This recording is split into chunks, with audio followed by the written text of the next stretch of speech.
ہمارے بڑے بڑے جو ہے شخصیتیں اس کا شکار ہو گئی.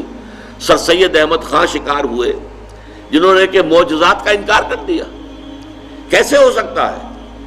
پانی کی یہ پراپرٹی ہے، واٹر کیپس اٹس سرفیس، پانی اپنی سطح برقرار رکھتا ہے. کیسے ہو سکتا ہے کہ ایک عصا پڑے پانی کے اوپر سمندر پر، سمندر پھٹ جائے؟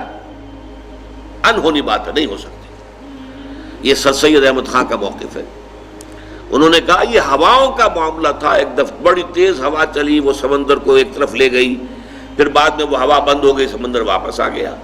لیکن قرآن مجید یہ کہتا ہے فَانْفَلَقَ الْبَحْرُ فَكَانَ كُلُّ فِرْقٍ كَالطَّوْدِ الْعَظِيمِ، سمندر پھٹ گیا اور اس کا ہر حصہ جو ہے ایک چٹان کے مانند کھڑا ہو گیا.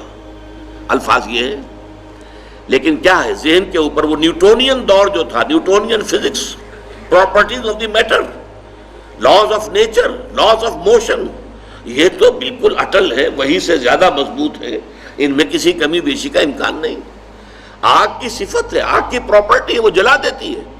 کیسے ممکن ہے کہ حضرت ابراہیم علیہ السلام کو آگ میں ڈالا گیا ہو اور وہ جلے نہ ہو؟ نہیں ہو سکتا. یہ سارا معجزات، اسی کو نیچریت کہتے تھے ایک زمانے میں، جب سر سید کا یہ فکر جو ہے عام ہونا شروع ہوا، اور اس نے پھر اور بہت انڈے بچے دیے ہیں بہت سے لوگوں میں.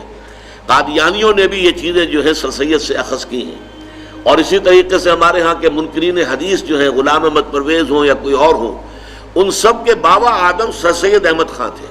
یہ نوٹ کر لیجئے کہ سر سید احمد خان مرحوم، ان کی شخصیت کے دو پہلو تھے. ایک پہلو بہت عمدہ تھا، مسلمانوں کے ہمدرد، بہی خواہ، مسلمانوں کے لیے ان کے خیر خواہ، ان کے لیے بہتری سوچنے والے.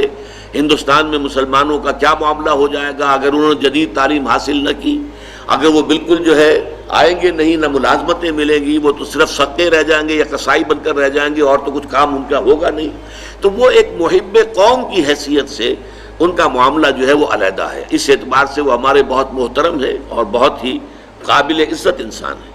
لیکن وہ جو متکلم اور مفسر بن کر بیٹھ گئے، اس کے اعتبار سے ان سے بہت بڑی بڑی غلطیاں ہوئی ہیں. جنات کا انہوں نے انکار کر دیا. وہ تو چونکہ انویزیبل ہے، نظر نہیں آتے جنات. جن سے مراد در حقیقت یہ جو کہہ دیا ہے کہ جن آگ سے پیدا کیے گئے، یہ استعارہ ہے، محاورہ ہے. آپ کسی شخص کو کہتے ہیں کہ وہ غصے میں آگ بک، تو وہ آگ تو نہیں ہو جاتا، انسان ہی رہتا ہے. لیکن مشتعل مزاج انسان کو جن کہہ دیا گیا، جو کہ غصے میں ایک دم آ جائے، ایک دم بھڑک اٹھے، جیسے آگ بھڑک اٹھتی ہے ایسے وہ جنات. اب یہ ان کی تعویل ہے. فرشتوں کا انکار کر دیا، کیونکہ فرشتے نظر نہیں آتے. فرشتے نہیں ہیں، یہ سب فورسز آف دی نیچر ہے، اس کے سوا کچھ نہیں ہے. فورسز آف دی گریوٹی ایک فورس آف دی نیچر ہے، اس کو ایک فرشتہ قرار دے دیا.